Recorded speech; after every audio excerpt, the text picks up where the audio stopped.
সিদরাতুল মুনতাহারের মালিক, তুমি বাইতুল মামুরের মালিক, বিশাল আকাশের মালিক, তুমি বিশাল জমিনের মালিক, তুমি বিশাল পাহাড়ের মালিক, তুমি তো বিশাল মরুভূমির মালিক।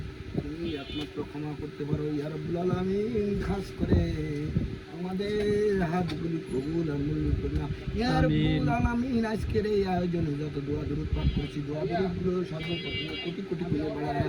সর্বপ্রথম আকাই নিকমান তাজুল মদিনা সাইয়্যিদুল মুরসালিন খাতেমুন নবী রাহমাতুল আলামিন জিন্দা নবীদের নবী উম্মতের নবী শাফাতের কান্ডারি নবী আমার পেয়ারা নবী হযরত মুহাম্মদ সাল্লাল্লাহু আলাইহি ওয়াসাল্লামের নূরানি কদম মুবারকে সোনার মদিনায় তাইয়্যিবাতে কবুল আর মঞ্জুর করে নাও ইয়া রাব্বুল আলামিন। হযরত আদম আলাইহিস সালাম হইতে মুনাজাত পর্যন্ত পৃথিবীর যত মুসলিম নারী কবরে শাহিদ আছে তাদের কবরের আযাবগুলো তুমি মাফ করে দিও, তাদের জিন্দেগির গুনাহ সমূহ মাফ করে দিও, তাদের কবরকে তুমি জান্নাতের ফেরদৌস বানাও দাও ইয়া রাব্বুল আলামিন। আমাদের এখানে অনেকের পিতা নাই, অনেকের মাতা নাই, নানা নাই, দাদি নাই, ভাই নাই, বোন নাই, তাদের যারা কবরে শাহিদ আছে তাদের কবরের আযাবগুলো মাফ করে দাও ইয়া রাব্বুল আলামিন। আমরা যারা অসুস্থ আছি তাদেরকে শিফা দান করো